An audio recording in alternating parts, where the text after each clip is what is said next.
Masih dalam Majelis Ilmu Damai Indonesiaku. Dari penjelasan Ustazah Nada pada segmen sebelumnya, kita jadi mengetahui pemirsa bahwa ternyata kenikmatan yang Allah berikan bisa membawa kita menjadi lalai maupun bisa jauh dari Allah. Na'udzubillahi min zalik. Nah, lalu bagaimana pemirsa cara kita menyikapi ujian kenikmatan yang Allah berikan supaya kita tidak terjerat dalam bahaya istidraj? Pada segmen 3 ini pemirsa, guru kita yakni Ustadz Azhari Nasution akan memberikan penjelasannya.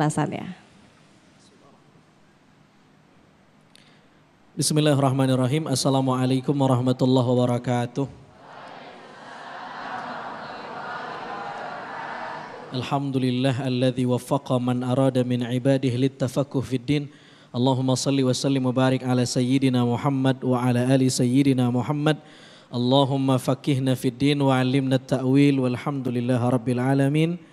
Habib Abdurrahman Al-Habsyi waffaqahullah bihusni taufiqih. Ada guru kita Ustazah Qatrun Nada, mudah-mudahan sehat walafiat, dilancarkan segala urusannya dan menjadikan syiar dakwahnya maslahat untuk semuanya. Bil khusus di masyarakat sekitaran Pondok Pesantren As-Suryaniyah. Insya pemirsa Damai Indonesiaku, TV One yang dimuliakan Allah Subhanahu wa taala. Hari ini tema kita menarik sekali tentang ujian. Diuji dengan kenikmatan. Saya pengen tanya sama ibu-ibu. Bu. Masih hidup nggak nih? Kalau dikasih pilihan, ibu mau dikasih musibah atau bala?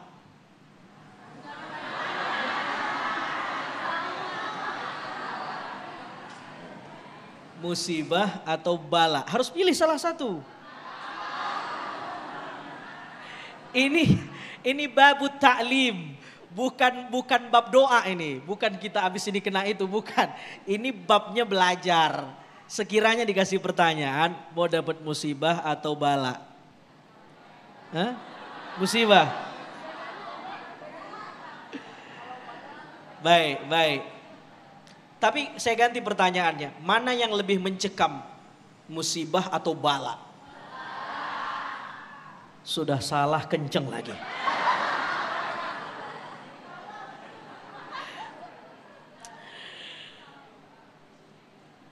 Musibah Al-Quran punya beberapa diksi ketika bicara ujian. Salah satu di antaranya misalnya musibah. Musibah itu kata para ulama salah satu maknanya adalah ar-ramyah, lemparan. Al-Quran mengatakan wa ma asabakum min musibatin fabima kasabat aydikum. Allah memberikan musibah kepada orang itu karena kesalahan tangannya. Zaharal fasadu fil barri wal bahri bima kasabat aydikum. Kerusakan terjadi di mana-mana, banjir datang, lalu kemudian bencana alam, longsor, boleh jadi karena human error, kesalahan tangan-tangan manusia yang tidak bertanggung jawab. Itu musibah atau bala? Musibah. Kenapa? Karena kesalahan kita. Kalau musibah ini tidak diinsafi, dihukum tidak hanya di dunia tapi juga di akhirat, namanya uqubah. Apa namanya? Uqubah. Bala posisinya di mana kira-kira? Bala itu sesuatu yang niscaya pasti terjadi dalam kehidupan kita manusia, wabil khusus orang beriman. Dia adalah sunnah ilahiyah, sesuatu yang mesti terjadi. Jadi kalau saya tanya ibu-ibu tadi di awal, mana mau musibah apa bala? Bagaimana mungkin geleng, dia sunnah ilahiyah, dia mesti terjadi. Begitu kan? Al-Quran yang bilang. Alladzi khalaqal mauta wal hayata liyabluwakum. Jadi kehidupan ini diciptakan Allah pun begitu dengan kematian sebenarnya untuk lil ibtila, untuk menguji, memberi bala kepadamu. Begitu kata Al-Quran.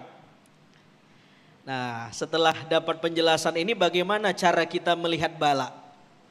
Lebih sejuk, lebih nerima, atau masih geleng-geleng? Masih nerima, bagus. Orang beriman mesti dapat bala. Bala itu sesuatu yang positif. Kalau musibah mesti negatif. Musibah karena kesalahan orangnya baru dia dapat. Kalau bala salah tidak salah, ujiannya mesti datang. Kenapa orang dikasih bala? Ini supaya tadi pertanyaannya, bagaimana cara kita menghadapi ujian? Kita harus ngerti dulu apa bala itu, gitu kan? Kita sudah jelaskan. Nah, sekarang apa hikmah dari bala? Al-Quran bilang satu ayyukum ahsanu amala, dia merupakan sesuatu yang niscaya, sunnah ilahiyah. Tidak mungkin kita hidup tidak dapat bala, itu nggak mungkin itu. Hanya masalahnya kata-kata bala ketika diserap dalam bahasa Indonesia sudah terlanjur negatif konotasinya. Tolak, bala kok ditolak, itu sesuatu yang niscaya. Tapi ya karena sudah terlanjur diserap jadi bahasa Indonesia, ya akhirnya kita melihat bala itu sesuatu yang menyeramkan. Ya. Bala itu satu, dia sunnah ilahiyah. Yang kedua, tamhisul qalbi, dia diturunkan Allah untuk membersihkan hati kita. Waliyumahhisa ma fi qulubikum, Allah membersihkan hati kamu dengan bala yang Allah turunkan padamu. Begitu kata Al-Quran. Lalu kemudian Al-Quran juga mengatakan apa fungsi bala? Tahsilus syukri wa daf'ul kufri. Nabi Sulaiman, Bu, itu dia punya kerajaan yang luar biasa, punya kekuasaan yang luar biasa, hebat, tidak ada yang menandingi kerajaannya, luar biasa. Tapi ketika dikasih kerajaan yang luar biasa itu, apa kata Nabi Sulaiman? Liyabluwani ashkuru am akfur. Tuhan sedang memberi bala kepada saya. Dengan bala ini kira-kira saya makin syukur atau makin kufur. Jadi bala itu diturunkan untuk tahsilus syukri wa daf'ul kufri. Supaya kita jadi orang bersyukur, tidak kufur. Gitu kan? Halo, Assalamualaikum. Halo, masih hidup gak nih? Bu, kalau orang tidak ngerti konsep bala, stres hidupnya. Udah nyalek kagak tembus, stres itu. Tapi, ini TV One telat ini. Ini mestinya tema ini sebelum pemilu ini. Supaya tidak ada caleg yang stres. Iya kan? Dia harus paham dulu konsep bala, konsep ujian. Enggak tembus, banyak jalan untuk berkhidmat untuk negeri ini. Tidak mesti jadi pejabat. Anda jadi guru bisa berkhidmat untuk bangsa. Anda jadi pengurus majelis taklim bisa khidmat untuk bangsa. Anda jadi apa lagi?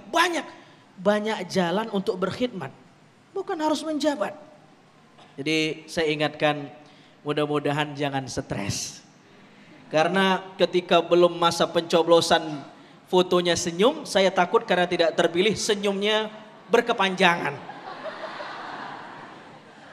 Saudara yang dimuliakan Allah Subhanahu wa taala, liyabluwani ashkuru am akfur. Dengan bala kita makin syukur atau makin kufur. Banyak sekali fungsi bala itu. Dia tadi sudah jelaskan sama Habib. Dia bisa sesuatu yang kita senangi, bisa sesuatu yang tidak kita senangi. Nabi Ibrahim diberi bala, isi balanya adalah disuruh menyembelih anaknya.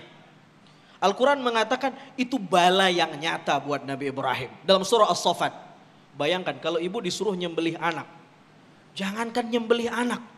Nyembelih uang jajannya kadang-kadang kita gak tega tuh. Mas Sofyan, silakan Mas Sofyan. Baik, terima kasih Ustadz Azhari Nasution. Menarik sekali apa yang kita bahas pada kesempatan siang hari ini, yaitu dengan tema besar bagaimana ketika kita diuji dengan kenikmatan-kenikmatan. Nah, pemirsa, kita akan mengelaborasi tema yang besar ini dengan segmen tanya jawab, tapi nanti bersama guru-guru kita. Nah, di segmen berikut pemirsa, kita akan hadirkan segmen Dai Muda Pilihanku. Nah, ini ada 3 santri yang sudah siap menunjukkan kepiawaiannya dalam bertausiah. Nanti ada 3 santri. Nah, pemirsa bisa langsung vote atau pilih santri favorit Anda melalui menti.com dengan kode 46256735 atau scan barcode kami yang sudah kami tampilkan di layar kaca. Sekali lagi, masuk melalui menti.com di kode 46256735. Sesaat lagi di segmen Dai Muda Pilihanku. Tetaplah di Damai Indonesiaku. Sesaat lagi.